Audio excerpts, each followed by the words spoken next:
Hello guys, welcome back to another episode of Unstable with me, Ricky Balshaw. Today I'm joined with the absolutely lovely Karen Bayley. Hello. Hello, thank you very much for coming. And thank you for having me. Nah, it's great. And we've got another little visitor today. Winifred. Winifred, tell me about Winifred. Winifred is my new little puppy. Yeah? Cockalea. Oh, she's gorgeous. How old is she? She's 9 weeks. Oh, she's beautiful. So hopefully she'll sleep through this. Yeah, well, she's been a little shit so far. Well, she's a little shit and she's done a little shit. We've had the first shit in the studio. To be fair, she did tell her, she kept barking. Yeah, we wondered what she was barking at, and then I nearly stepped in, little puppy poo. But that's right now. She's great. Because you had your old boy. You lost your old boy recently, didn't you? 30. Yeah, my beautiful King Charles Cavalier that went absolutely everywhere with me. Yeah. He was my darling. And I lost him a couple of months ago, but he'd been ill for a while. Yeah, he was an old boy, wasn't he? Yeah, and he everybody on the circuit knew him. He was a bit of a legend on the circuit. Oh, he was, yeah. I think he was more known on the circuit than I am. Oh, he's been on TV. He's been on rightly so. Yeah, and he's been on TV more than I. He's better known on TV. He was on Taskmaster. Was he? Yeah. What happened there? I don't know that. Well, he's so Joe. I'm good friends with Joe. First name drop. And Joe had to take things that were really the cute. You know the thing they do at the beginning, the challenge. The and items. it was the cutest thing. Right. And initially he was going to take Bert on. Yeah. But then he got a photo of Bert as a puppy. Right. Okay. So the big photo of Bert comes up. Yeah. On the screen, and so many people have watched the programme, taken a photo and said, "Is this Bert?" I went, "Yes, it is." That's amazing. But Bert, hang on, doesn't I'm not happy. What points did he get? Came second. And do you know what behind? No, what beat him? Lolly Adalope as a baby. That's disgusting behaviour. I mean, how who puts themselves up as the cutest thing ever? That is narcissistic as fuck. Yeah, I mean, all right. Yeah, I mean, I'm narcissistic when it comes to my dog. Well, yeah.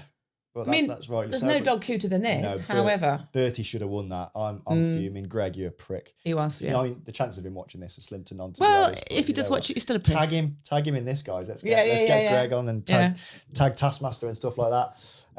So your new guest here. It's a new podcast. You're a comedian on the circuit. I am indeed. Yeah. Yes. How long you been going? Forever. Yeah. No, about 20. When did I start? 2001. Okay, so 20 odd years. 20 odd years. Into it? I'm one of those. I love asking comedians this question. Yeah, well, I always wanted to do comedy. Yeah. I was comedy mad. Just never had the guts to do it. And I was a huge Victoria Wood fan and Joe Brown fan. And I used to go to the Glee when it first opened. Okay. And just sit and watch the comedy. They used to have a membership scheme. Right. And you could pay so much and you could go and watch shows for free. And I'd just sit there on my own watching live comedy. Desperate to do it, and then my friends got so sick of me talking about it that they said, "Just do it." Yeah. And there was something that was holding me back. Well, I'll talk about that a little bit later, actually. Yeah, absolutely. But there was something holding me back that was the reason why I wouldn't do it. Okay. And then when I did do it, I was thinking, you know what? It wasn't fear of failure. It was fear of, this is something I've dreamt about for so long. What if? Not if I'm not good, because you can get better. What if I don't like it? Yeah. Does that make sense? Yeah, it makes perfect sense. Yeah. Really get what you mean there. So if that's my little dream, and then your dream turns out to be shit. Yeah. I've got a shit dream. Yeah, what do I do now? When you haven't done it yet, it's still that dream. It's still exciting. It's still, and it's in your head. It's here. Yeah. You have it on a pinnacle. Yeah. Because when I went to the Paralympics, got the silver medal. Yeah. When I came back, I really struggled mentally because everything I'd ever wanted, ever dreamed about, was done. Yeah. I'd done it at the age of 21. I'd done everything I'd ever aimed for, and I really struggled. So slightly different to what you're saying there, but kind of the same in the same way. They were talking about this on, I heard athletes, I think it was on 5 Live. They were talking exactly about that, about how athletes are, once they've got the medal, it's what's next? Yeah, what do you do? Yeah. I really, and a lot of athletes struggle. I think, this is going to get political now, but I think governing bodies should and could do more to prepare athletes for that. Yeah. Because it's a big thing. And when they retire as well, because you used to be in the limelight, you're up here, you're on an adrenaline high all the time. Yeah. Then all of a sudden you're a civvy, and it's tough. It's and really especially hard. with athletes, I always remember Paul Gascoigne. Because especially as an athlete, your time's limited. With comedy or writing or whatever, you can do it for as long as you want to do it, really. Whether you still get booked or whatever is another story. But you can still do it. But athletes, it's a finite time, isn't it? Yeah, massively. I mean, slightly not the case in my sport. Yes, but you've got a longer window of being at your peak within dressage. Yeah. But a lot of the sports, like your boxing, football, anything where you have to be at peak physical fitness, your track and field, you've got such a short window. And the Olympics, for example, they come every 4 years. Oh God, you know, a sprinter maybe only have 2 or 3 Olympics in them, really. And that's and you can good. see why people, like, when they don't do well, I mean, as you say, with a footballer, you've got another match within a few weeks. Yeah. But it must be so much pressure on mental health with athletes. Yeah, and I do think they could do more. But anyway, we're talking about sport now. We're here to talk about you. We're okay. digressing, sorry. I'm good at digressing. Yeah, no, it's good. So go on, you got into comedy, you're worried about it. Well, the very first gig, I always remember, it was the So You Think You're Funny competition. Okay. And there were like 400 people for my first gig. Oh, wow. I mean, throw yourself into it, Karen. That's quality. And it was funny because I went to the toilet and the producer, because it was when it was with Channel 4, the producer came up to me and she said, "Oh my God, there was another girl who was on, and it was her first gig, and she did about 2 minutes and then ran off." Right. And then I was the only one that went over my time because I'd never done it before, so I didn't know what my time was. Yeah. And they said, "We'll flash you at when you've gone over your time, and we'll double flash you when you have to get off." I was the only one that got double flashed. Then flashing. At one point, I forgot. It was going really well. At one point, I forgot what I was going to say, but I just remember going, "I love this." Yeah. And that was it. You just hooked right from the I word love go. this. Yeah. I just remember thinking, Yeah. Just knew from the start. So obviously that was your first, was it a 5-minute spot, did you say? it was supposed to be It was supposed to be a 5. I did 27. I did about it, 30 minutes later, they're still flashing me. Yeah. It was about 8 minutes. Okay. So how long did it take you from your first open mic till you went pro? Till you just quit your day job and just did comedy full time? I was lucky my first paid gig was probably 4 or 5 months after that. Okay. Because I did work. I was a teacher at the time, and I would literally travel the whole country to do 5 minutes. So I'd literally drive. I would drive from Birmingham to Newcastle, which is 200 miles. Do 5 minutes, drive home, go to teach the next day. Yeah, I don't think the public realised that at the start. You'd literally all around the country for nothing. Like you don't realise how good you've got to be to earn 100 quid on a Friday night. Oh, absolutely. Like you've got to be really good. And they only see the 20 minutes of you on stage. They don't see the driving there, the driving back, the writing, the whatever. I mean, on saying that, it's not, I'm not a bloody cliff face, am I? No. Or are we, I should say. Yeah. So I was teaching and I was doing supply. And you know what? It's weird. When I actually studied to be a teacher, in the back of my mind was, well, I want to do comedy. So I'll be able to be a supply teacher, and that this will enable me to do comedy. Yeah. So I basically didn't go full time, although I could have done. But I was lucky, and I'm still lucky in the fact that when the comedy circuit goes really quiet, which it does, it has peaks and troughs. Yeah. Especially when Jonglers went bust and loads of people lost work. Yeah.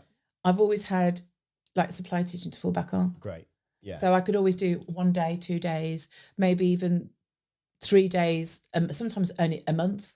So I would say I was pro after a couple of years. Okay. But then I always had the supply that I could top it up with. And I think a lot of people nowadays, although they don't like to admit it, they like to say, I'm a professional full-time comedian. The money's not good enough to be full-time. It's tough. I mean, that's why I'm doing this. To try and get a bit of extra in, No. Because, people should know that the fees haven't gone up for years. Yeah. Petrol's gone up. Yeah.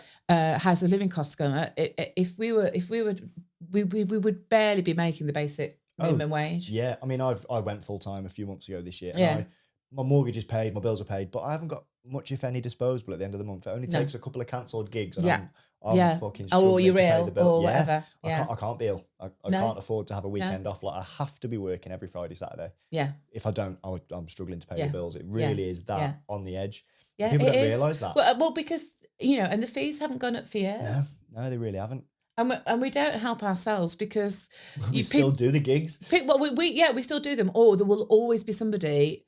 If somebody says, right, I'll pay you this for a gig, and can you pay me more? And they'll go, no, because they'll always find someone else to do it. Yeah, 100%. No solidarity in the comedy circuit, unfortunately. No, I think everyone's so hungry for their own growth as an individual that we don't think of each other as a one. It's mad, isn't it? It's crazy. So do you do any teaching now, or you're a serious after pro? lockdown, obviously losing loads of money during lockdown, I was going to do a bit of supply, and then somebody recommended this teaching organised. So I've got a couple of students that I do who are not in education. Okay. So for whatever reason, they might have, the one girl I've got refuses, just a school refuser. Right. I have kids that can't get play. I've had one lad that had been excluded from every school he'd ever been to. He was hilarious because he would just be like, he'd be like, oh, when can I go? And I said, well, I can't stop you from going. And he'd be like, and then the one day, and this is when I thought I had a breakthrough, he just went, will you still get paid if I go? Yeah. And I went, yeah, I will, but thanks for asking. But you know what? I respect that. I know. And I was like, I was so touched. I was like, oh, bless you. I like him. Yeah. That's great. So I said, right, you can go now. You can do one if you want, mate. Yeah, as long as you're taking the register. Yeah. That's great. So you don't do any now, teaching? Bits and pieces. Little bits, maybe one day a week. Okay. But then I like literally do a couple of hours. So I've got one girl who's doing a GCSEs and she's really easy to teach. Right. Yeah. She's a really lovely girl. She just doesn't want to go to school. Right, okay. So you teach all the subjects, like, or is it just like the at the moment, I'm just doing maths and English. Okay, yeah. And I go to her house on a Monday afternoon for 2 hours. Okay. Do you think that your comedy has helped you with that because you're good at sort of mirroring and like talking to people differently? Yeah. And also as well, when I applied to the agency, so it was another comedian actually who put me in touch with them. He said, I think this will really suit you. Yeah. And he was like saying, because you still get paid. If the kid doesn't turn up. Yeah. Right. You still get paid. Yeah. And I had one child I had for 8 weeks. I only saw him once. Amazing. I know. That is amazing. So, but it's, they know that I'm a comedian. Yeah. And they'll put me with, they think I won't be fazed by kids. And I'm not really. Yeah. I'm not. And also, you can be funny with them. You can, win them over, I guess, can't you? Get them on side, absolutely. Make them and have a laugh. Yeah, make them realise that you're not just a knobhead teacher that they're not used to seeing. Because a lot of the kids, and you know what, it's been rewarding. I've had some kids that have literally, I've had a couple of kids who've got violent, but even that doesn't faze me. I was going to say, how do you deal with that? Because obviously you're a lady, with young lads. Just get out of the place as quick as. Yeah. I mean, sometimes with the kids, you're not allowed to be left alone with them. Right. Okay. Depending on the circumstances of the child. But just run. Just do. Drop everything and run. How does that make you feel being in that situation? You know, what do you feel in that moment, and what do you feel afterwards? So it's happened to me twice. One child was severely autistic. And that was hard because you can't protect yourself. So he was attacking me and I was just basically taking it. Wow. And then another child basically just smashed a classroom up. Right. That I found difficult because it was not, he hadn't lost his temper. It was all manipulative. Right. Okay. Right. So it was calculated type thing. Right. Yeah. So you struggled with that more than the autistic lad kicking off. Yeah. Yeah. Did it make you feel vulnerable going into the classroom, going to another student's house, or how did it make you feel moving forward and dealing with new kids then? Because I know I've always got, you know what, I'm always, even if a kid's got a violent past. Yeah.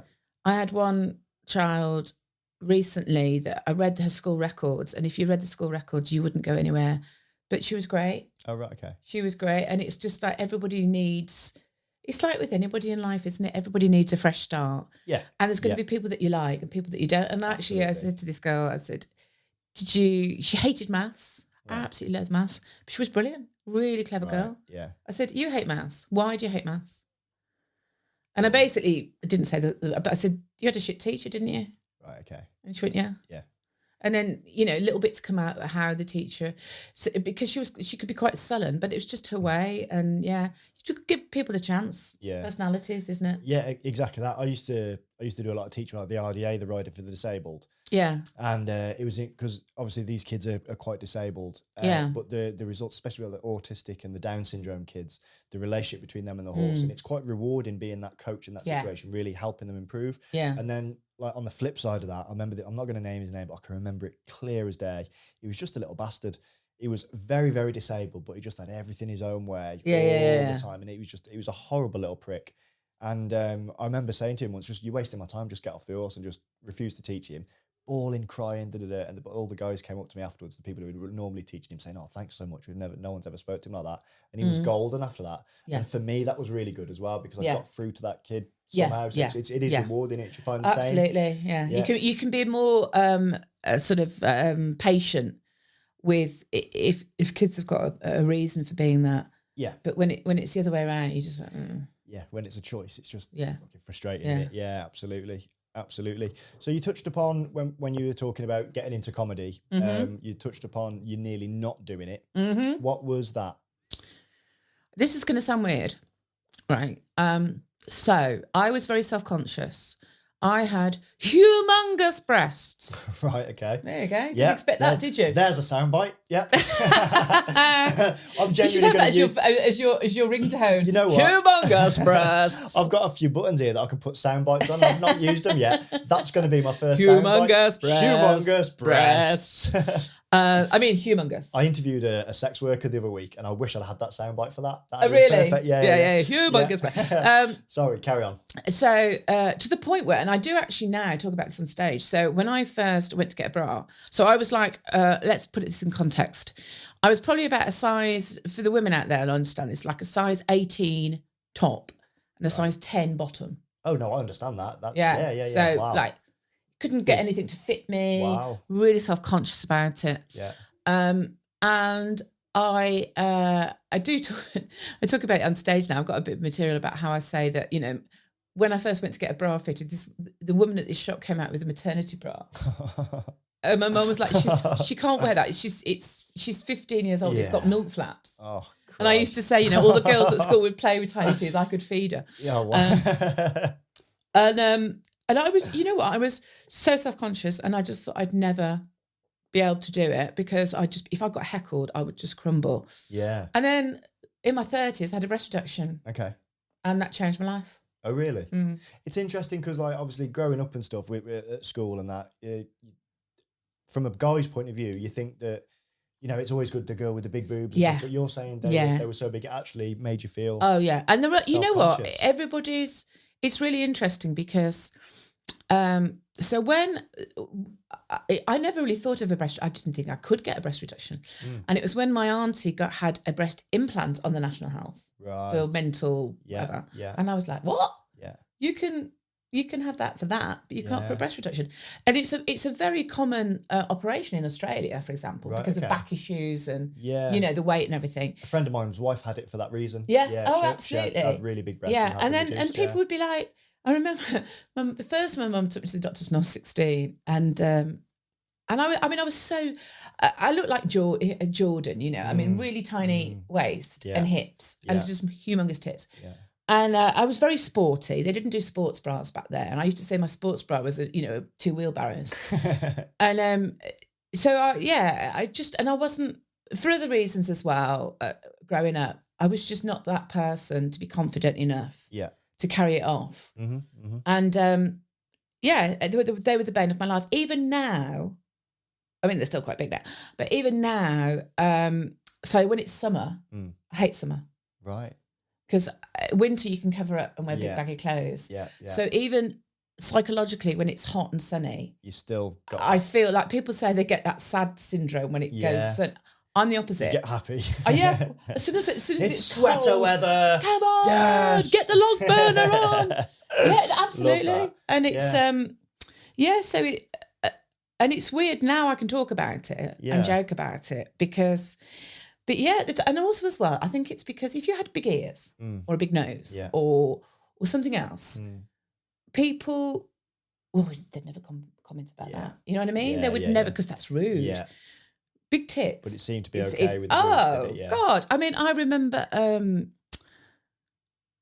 the one time it really stuck out, I had a couple of times, but the one time I stuck out, I went to this disco. Right. I was about 15 or 16. And just as the music went quiet, this bloke shouted across the dance floor, "Isn't it about time you were taken to the dairy to be milked?" Oh, that's horrible.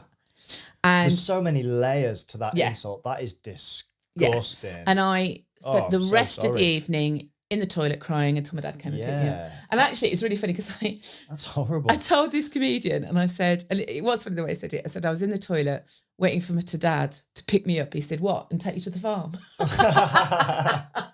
that comedians are knobs, aren't they? But that makes me laugh. I was, yeah. That's terrible. Can you take me to the dairy?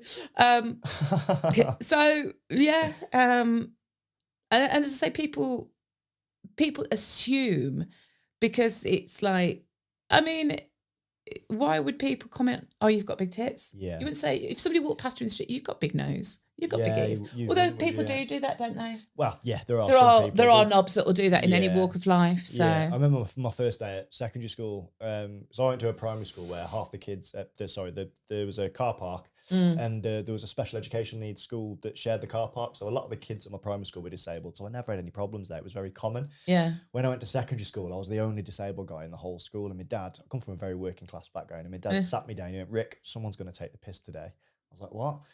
He said, I don't care what you do. He says, whatever they say, just fire as many fucks into them as you can. He said, you've got to stomp it out. And within 5 minutes, I'd been called a cabbage. There's like just people are, like you're saying about, they'll say big nose stuff. People just will. There are a select group of people that will just fucking say whatever they want, just to be nasty. And it's vile. It's not good. So how old were you, going back to you, how old were you when you had that operation? I was in my mid-30s. Okay. And then I started comedy in my mid-30s. Right, okay. Was that the main thing holding you back, do you think? Yeah, definitely. Because of confidence and stuff like that. Yeah, definitely. I used to do theatre. Okay. I used to do musicals, and I used to dance. I guess that's different because you haven't got the interaction always. And people aren't going to heckle you. No, yeah. You know, when you're dancing or whatever. I mean, I did sort of semi-pro theatre for a while. Oh, fantastic. And dancing and stuff. Yeah. And although I always remember seeing this video of me in his dance routine, and somebody said, bloody hell, has it got two puppies fighting under your blouse? I was like, Again, I'm laughing, but that's a fucking horrible thing to say, isn't it? When you especially when you're self-conscious. Yeah. Because you are self-conscious, and then you can see it. So when somebody else says it, they've seen it too. In your head, you think nobody notices. But then of course they do. Brought to you. Yeah. Yeah, absolutely. But you know what? I look back now and see photos of me when I was in my 20s. I went, bloody hell, I was gorgeous. Right, yeah. And I had no idea. It's a shame, innit, that you haven't got the confidence at that age. Oh, God, if I had, this brain in that body, I would have been such a slag. Oh. I would. I would have been on every fucking street corner. Just get in the dick. Oh, get in anything. Yeah. I love that. Do you think because you were, did it affect your relationships with partners and stuff? Oh, yeah, your confidence? definitely. Yeah, because I don't know. I don't know much about your personal life. Yeah, I mean, I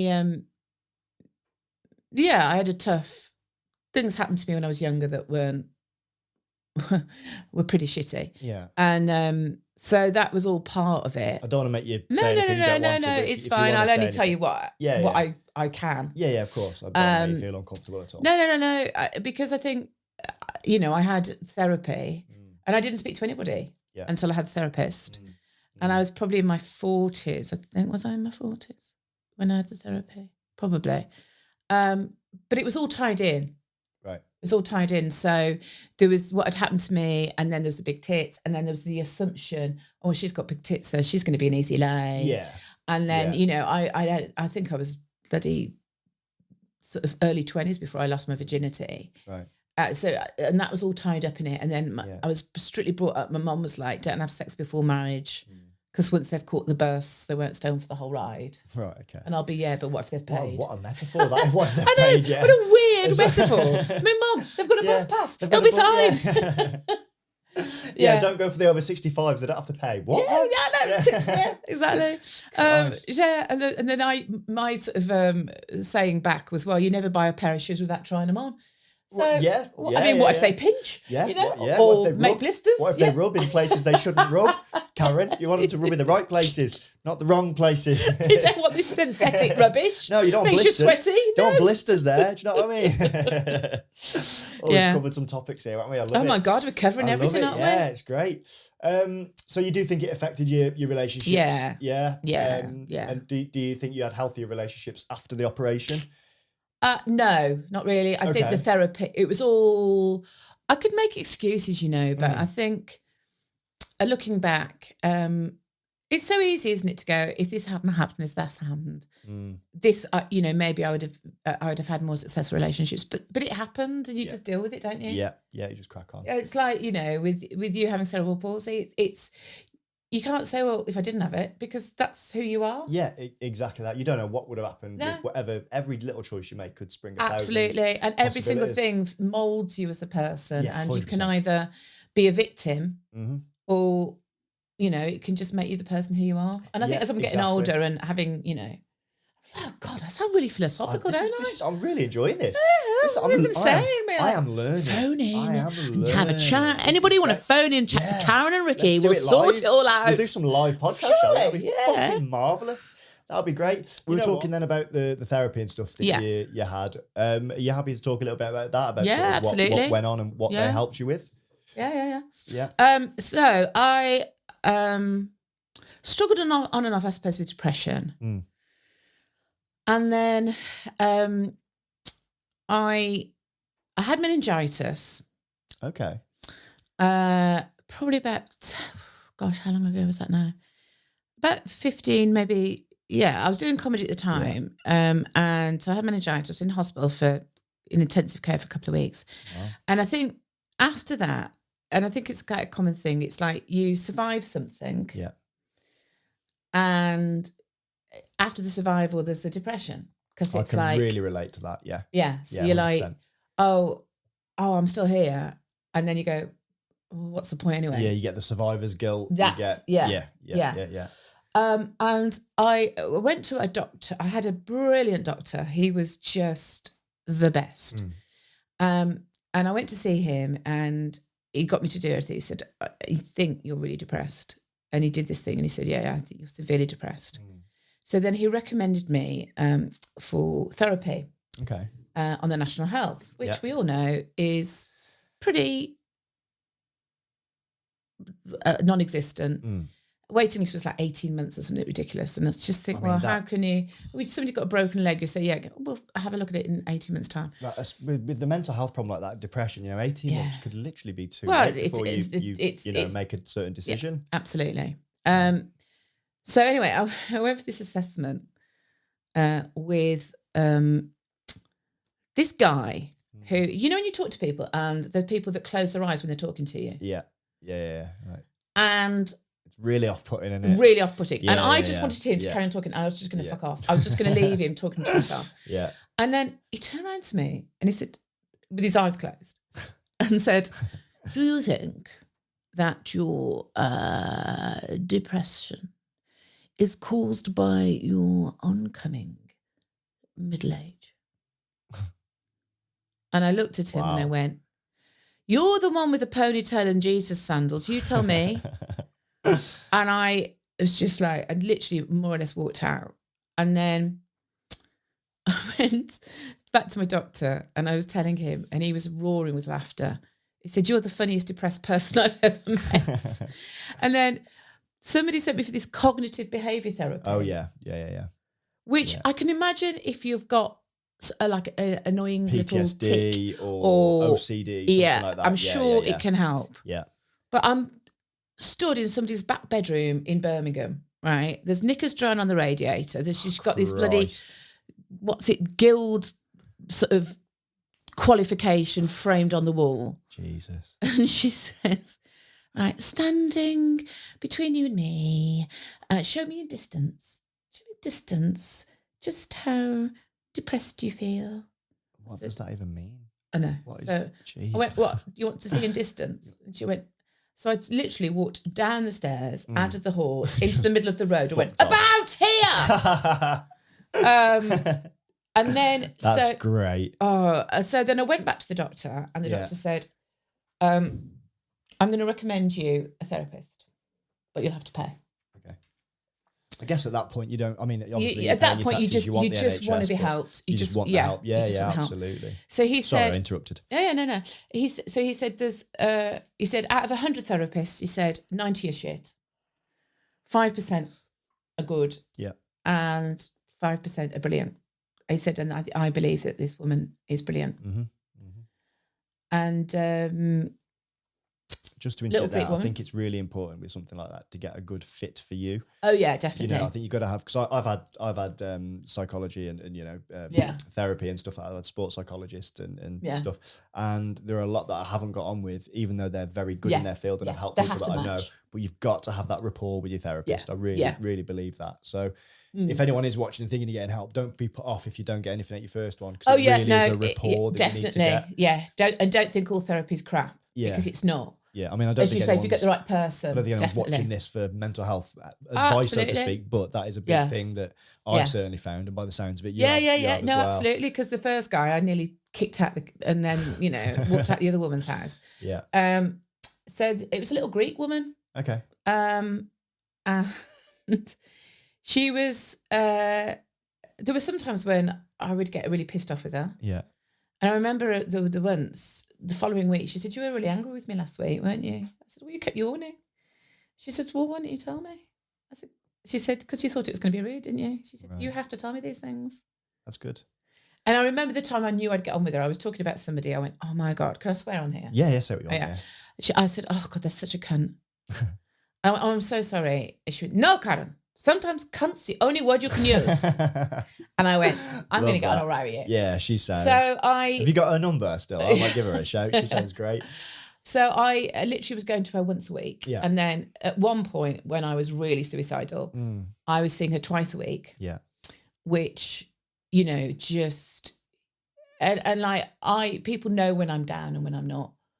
Because how I look. Yeah, I've seen you, at some point when you can tell. We spoke about it. Yeah. When I'm going through a bad time, it comes out in my appearance, and it does, because you just don't give a shit, do you? You don't. Yeah, no. I'm not saying this is exactly, but people, they don't shower as often. You don't do your hair as well. You don't. Absolutely. Things and go. that's something as well. People need to, if you're worried about a friend or somebody, look at their appearance, and even little things like, if they put any makeup on, is their hair greasier than it would normally? I know that's that, because there's going to be reasons when people don't. Yeah. It's but not the little clues case. are there, Massively, and even if they always say, don't they? Say, "How are you?" And people go, "Fine." Yeah. And then they always say the question more than once. No, how are you? Yeah, really. Yeah. Yeah. So I think that's really. So yeah. And then even my doctor, when I walked in, my doctor would know whether I was in a good place or not. Yeah, people just have an aura about them, don't they? And I remember me going in the once, he went, "Well, somebody's looking happy." And he was just an amazing doctor. I mean, unfortunately, I moved because I now live on a boat. And you know what? Actually, we'll speak about that, actually. That's a really interesting thing. So actually finding your tribe as well. So I found my tribe with comedy. Yeah. And then living on a boat, I found my tribe. Right, so I do feel like, you will always, even if you're a bit of an oddball or if you're a bit of a freak, and I wouldn't say, you know what, it's really weird as well how people see you and how you see yourself. I went back I had a school reunion, and somebody came up to me and they went, "You were always the popular one at school. Right. You were always in the midst of things." And I looked at her and I was like, "Are you kidding?" That's not how you perceived it at all. I never had a boyfriend. My nickname was Bamba Gascoigne. Bamba because of my glasses. Amazing. Everybody used to have the latest trendy shoes. Yeah. I had fucking hush puppies. Right. And I'm looking at her going, "Are you for real? What on earth?" She said, "Oh, you always had people." And I'm like, wow. Yeah. Wow. Isn't it funny, people's perspective on things compared to what you see and feel? Yeah. And people even now, when I've done comedy, people said, "You always seem so sure of yourself." And I'm thinking, I must be one hell of an actor. I must be so good at acting. Or maybe it's my defense mechanisms that make me, but I think comedians are very good at hiding stuff like that, because our job is to go onto stage and act a certain way, same as actors. Yeah. But because we have to sort of interact in those states, I think with there being so much mental health problems within the circuit, I do think we're very good at hiding it, because that's what we do professionally, 4 or 5 nights a week. Yeah, so definitely. I do think we're good at hiding I think that. as and well. I don't think it's good to hide that. Yeah, I don't know about you, but when you're on stage, for me, that's as close to the real me I feel sometimes. Massively. It's the person that I want to be. Yes. Yeah. Yes. Yeah. And also when I'm on stage, sort of for that 20 minutes, nothing else matters. Yeah. I remember my nan died, not December, just gone, the December before, and I was gigging the night after. And I know my nan, she'd have called me a pussy if I'd have if I hadn't done it. So I did it, and I wasn't looking forward to it going on stage. But when I was on stage, it was fine, and I got that rest bite for 20 minutes. I was happy again, and then came off and absolutely. I cried on the way home. I gigged the day after my dad died. Yeah, and I'd got his watch on, and I got through the set, and it was only when I looked down and saw his watch that made me go, shit. Fuck, yeah. Yeah. It's powerful. It's powerful, yeah. Yeah, definitely. Yeah. I want to talk about the boat as well. But before we do, you mentioned then, and I'm not going to push any subject here, but, tell me to knob off. But you mentioned that you, at a certain time, you were seeing him twice a week, the psychologist, when you were close. Oh, hello. When you were close to being suicidal. Were you close? Was it a real... Oh, yeah. How bad was the depression? If you, no. I'll talk. I talk about it because I think people should talk about it. And I lost my cousin to suicide a few years ago. Yeah. And anything that people can share that could have maybe stopped him doing it, or maybe just had one more sleep and woke up the next day. Yeah. And this is one of the reasons why I've started this podcast. Yeah. I think talking about stuff like this is interesting for a start, and healthy for people to hear, because everyone has issues. So thank you for letting me ask that question. No, and I will talk about it, because you know what? And it's like there's the trite cliches of,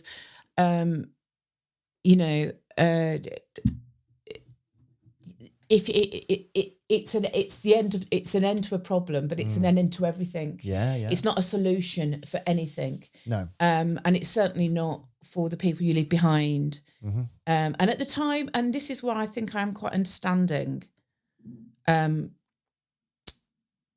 I had a friend of mine who lost somebody to suicide, and they said that I was really understanding, because it's like I get really angry when I hear people say, "Oh, how selfish." Wow. Because I tell you what, you're not selfish. When you're at that point, you genuinely think you're doing everybody a favour by not being here. Yeah, I had a very... I had that opinion of suicide until fairly recently, if I'm honest. And that, I say fairly recently, sort of 6-7 years ago. My now ex-girlfriend, her father killed himself. So before meeting her, we weren't together when it happened. No. But before meeting her, I had that selfish opinion of suicide. I knew very, very little about mental health and stuff like that, and obviously very naive to suicide. And that was the opinion I had. But talking to her and her family and really think about it, I did a complete U-turn. Yeah. And I think, how sad is it to be in that position where you're sat there thinking, and that is your best option. Yeah. You consider that to be not only the best option for you, but you consider that to be the best option for everybody around you. And that's a real shame. That's a real sad it is. And you know what? I'm glad that I'm here, because I can say to people, I genuinely thought if I wasn't here, that would be the solution. Yeah. Yeah, it's sad. And sometimes you still, when I have bad days and like... Oh, you want to talk about your depression there, mate? Yeah. Let me just grab... Oh, yeah, no worries. There we go. There we go. I'm just going to be chewed to death by a puppy. So I think when you... I think it's good to talk about it, because... I'll be quite frank. So basically, I'd got a belt, and I tested the weight of the belt to see if it would carry my weight. Wow. And I tell you what stopped me. I was doing a play in Edinburgh, and the 3 girls that I was doing the play with, if one of you know Jojo Sutherland was in Jojo, it. Yeah, great. They were all at my flat in Birmingham. Yeah. And we were rehearsing and doing the lines. And she... Yeah. So we were just passing a puppy between us. There we go. And I didn't do it because I thought, well, it's not really fair of them to come to my flat to learn lines and go through all this thing. Yeah. And then find my body, basically. Yeah. As dark as that sounds. That's the only thing that stopped you. Like in your head, that was the best thing that could have happened. That was your plan. Yeah, because that's powerful. How can you expect your mates to find you? Yeah. And that's why a lot of people go to hotel rooms and commit suicide. Yeah. But I think I have done things about mental health. I've talked about mental health on stage, and I just genuinely, as I said with my cousin, if I could have had one more night. I'm not saying there's solutions. I'm not saying there's the way that you can, but just sleep and wake up the next day, because it does get better. Yeah. It does get better. Yeah. It might take a while to get better. Mm-hmm. And then the one day work. you'll never think you'll laugh again. Yeah. You'll never think you'll smile again. Yeah. And then the one day you burst out laughing at something. Yeah. And then you go, I'm back. Yeah. Yeah. That's. I really appreciate you sharing that. Thank you. And I think it's useful for people to hear as well, because everyone has dark times. Oh, everybody thinks that, that differs. You know, granted, but some people have dark times, and there is a light at the end of the tunnel. Absolutely. And you know what? I mean, I think with depression as well, there's a difference between grief and feeling down and full on depression, because depression is one of those things that it can affect anybody. I mean, it's not your lifestyle. Yeah. It's not. You only have to look at like really well-known people. They go, what have they got to be depressed about? Yeah, it's a mental, it's a chemical imbalance, isn't it, in the brain? Yeah, absolutely. It really is, and so many things can cause that, and or nothing. Yeah, there's no rhyme or reason for it, and it's sad, but it's refreshing to hear that someone. Hear me out. Let me finish the sentence before you judge what I'm going to say. But it's refreshing to hear someone that has been there, that has come out of it the other side, because so many people don't talk about it. So no, it's really good. No, and do you still have to sort of make an effort with your mental health? Do you still have to go to therapy absolutely. And make sure you don't slip into that again? No, absolutely. I was taking at the time, and I'll talk about medication. Yeah. At the time, I took Prozac, which was really helpful. Yeah. And then I got to the point where it was making me kind of numb. Mm-hmm. And then I went through, I had a hysterectomy, which threw me into the menopause. Yeah. Oh, it's getting very female. But no, it happens. But then also the hormone imbalance. And then Prozac also helps balance that out. Yeah. So I still take it. I take it more for hormonal reasons now. Yeah, yeah. And then when I stopped taking it, I just became anxious and... Right. It was just a nightmare. Yeah. And I thought, you know what? If we're taking one little tablet, it's going to even me out. 100%. Fuck it, I'm taking it. Absolutely, yeah. Yeah. Yeah, definitely. Because what's the alternative? People self-medicate and do this. And also exercise as well. Yeah. Running. I used to do boxing, and I'm going to start getting back into it. Okay. And I want to start running again. Yeah. Because with my old dog, Bert couldn't come. Oh, yeah, he was an old boy, wasn't he? Yeah, I know, he was an old boy. Oh, she's clear. I don't know if you can see this on it. She's got a lot of energy. She's a little madam. I am being bit to pieces. Oh, I'm sorry, mate. No, it's all right. She's only playing. She's happy. Yeah. She's happy. It's great. So, we've spoke about that. I don't want to delve in and go too much on there. But so you've got quite a strange living arrangement. I say strange, unusual. Yes, I live in a brothel. Out of the ordinary, your living arrangements. Yes. So so you live on a boat, basically? I do live on a boat. I live in a narrow boat. Yeah. On the canal. How did that come about? Because I've not known anyone who's lived like that before. And what was the? Tell me about that, because you just think everyone get a house or a bungalow or whatever, or a flat, but no, you're on a. I used to have a flat. So basically I had a flat. I think this is as well was part of maybe the depression and a change of scenery. Excuse me. So I went to Edinburgh, I think, and I came back, and I was living in St Colford in a flat, and I really wanted to live in the city centre because I like to be around people. Yeah. That's sorry, we're gonna have a little bit of whining now. She might stop. That's all right. Get a little walk. Wander around. So I rented a flat in the city centre. I rented my flat out because I owned a flat. I rented my flat out, and then I rented one in the city centre with a friend of mine. Yeah. And that was great for a couple of years, but then it was kind of dead money. And I was just thinking, well, shall I buy a flat? Yeah. And I've always loved boats. Okay. Always just had to think about. I remember doing a project when I was at primary school about narrow boats. Right. Just always. That's such an unusual thing for a kid to be into, isn't it? Oh, I know. What are you doing on your summer holiday? I'm going to draw boats. Yeah.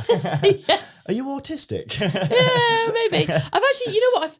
I've got some of my old school books, and that was one that I found out really weird. Yeah. Oh, she's got something. I don't know. Oh, what's she got? I don't want her to choke on it. It's right underneath your chair. It's like a little. It's nothing that I'm bothered about. I just don't want her choking. That's it.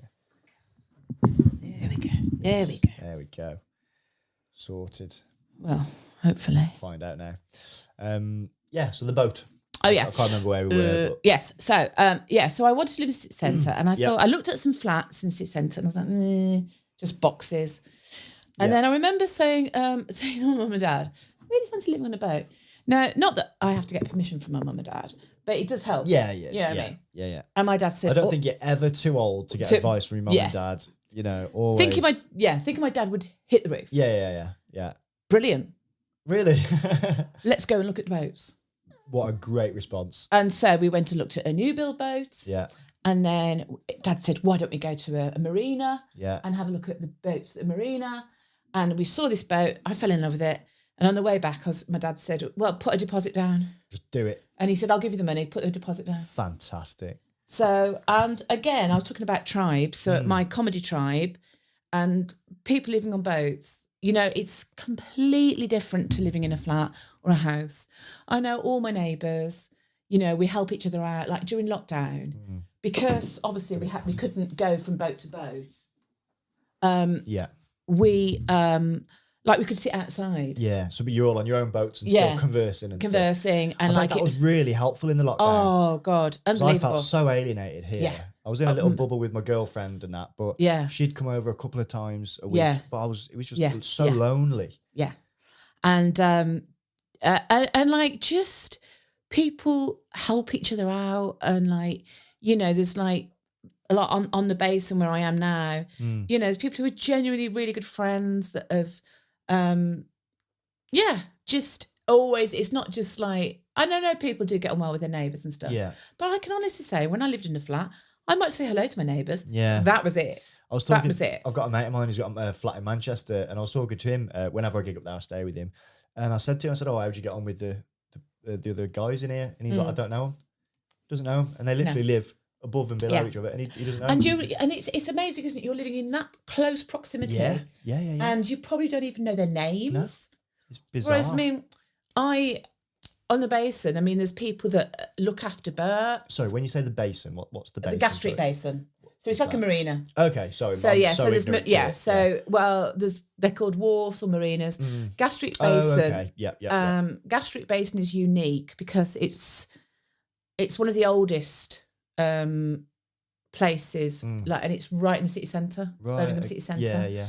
And it's the only. I've walked past it a few times on a night out. I think I know where you are. Right in Birmingham city centre. Yeah, and it's the only residential boats in a city centre. Right. In the whole country. Do you get drunken knobheads trying to jump on the boat and stuff at night? No, because we've got gates and people can't get through. So the gates used to be open to the public between 7 and 7, but since lockdown we locked them and refused. Fuck everyone off. We refused to open them. Great. Yeah, great. Good. And then we were told by CRT, you need to open them, and we went, no. And they went, we said, who's going to open them? And they said, you. We said, no, we're not. Yeah. You got to volunteer. No, we haven't. Fucking brilliant. Yeah, great. And then eventually they gave up and just put a sign saying private mooring. So you're literally it is in a literally gated a community. Private. And so there's a pub garden right next to where we live. Yeah. And that's voted the best pub garden in the city centre. Right. And we see people sitting the other side of the fence. Yeah. Exactly the same view as us, paying £9 for a glass of wine, and I'm drinking a £5 bottle from Tesco. Brilliant. That's great. Yeah. Oh, good on you. That's great. How long have you lived on the boat? 12 years. 12 years. A long time now, yeah. I can't believe it. Has it got a name? Duck Spotter. Duck Spotter. Duck Spotter, Duck Spotter. Do you want to, where did that come from? That was the name. Did you just see a duck or did it come that name? The boat named it that, and it's got all ducks all along it, and inside I've got loads of ducks as well. Great. There's the myth that not a myth, it's for good luck or whatever, and there's loads of luck around. I think I know what you're going to say. Go on then, what do you think it is? You can't rename a boat, or you can rename it, right? But it has to be out of the water. Right. Okay. So if you want to rename your boat, take it out of the water, which you do because you have to have it blacked and everything. Yeah. And then put it back in. But I like Duck Spotter. Yeah, because with horses, there's a big superstition. It's bad luck to change a horse's name. Oh, really? I always thought it was bollocks. I never thought anything of it. And before the Beijing Games, I bought a young horse. I was saving up for a deposit on a house, bought a horse instead. As you do. Skinted myself out. And he was called Uriel. And I didn't like the name. And I had a horse called George. So I thought, I'm going to change his horse's name to Bungle. So I had George and Bungle. Yeah. So got to Bungle, got back from Beijing, rode him, fell off, got my foot stuck in the stirrup. He dragged me round, beat fuck out of me. I broke every rib, split my sternum, dislocated my knee, cracked my skull, healed, got back on him again. He dumped me again. This time I knocked myself out, swelling on the brain, sold him. So I now am a big believer in not renaming horses. So I understand why you wouldn't rename the boat. You've helped me with that because Winifred, right? I've called her Winifred, and then I love old lady names for dogs, and old men names. The psychologist I went to years ago, the therapist, was Winifred. Oh, was it? Yeah. And then my friend suggested the name Marjorie, and I went, oh my God, that's a brilliant name for a dog. Yeah. But I said, oh, can I change her? No. And Can't do it. I can't do it. No, she is Winnie now. She's Winnie now. Sorry. There you go. That's thank you. That's just deciding thing. I'm here to help. So you can. You've reinforced Winnie's name. Thank you very much. No worries at all. No worries. Right. This is the public episode, and we'll probably start wrapping that up now. Are you happy to stick around and do a bit more for the Patreon? Oh, go on then. You got the time? Yeah, of course I have. Excellent. Have you got any socials or anything coming up that you want to plug before we end this episode? No. Oh, yeah. I need to get a bloody website page sorted out. Facebook. I'm on Facebook, Karen Bayley. Instagram, Karen Bayley 1. Bayley. I'm gonna have an Instagram page for my dog, Winifred. Winifred. Look out for Winifred the dog. Yeah, when that's posted, we'll put it all in the comments and all that. Thanks ever so much for watching this episode. Thank you. I forgot there's a camera. Hello. Yeah, there's a camera there. Do people watch us or do they listen? Both. Do they? Yeah. Oh. We get quite good numbers on YouTube, actually. Oh, fabulous. Yeah, it's really good. Hello.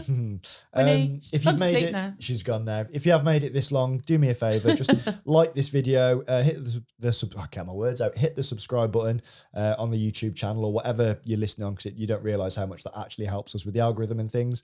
If you want more content with Karen now, we're going to go over to Patreon. It's patreon.com/unstablepod. As ever, give us a follow, give us a share, give us a like, tell your friends, tell their friends, tell your mom, tell her friends. And thanks again. Have a great week.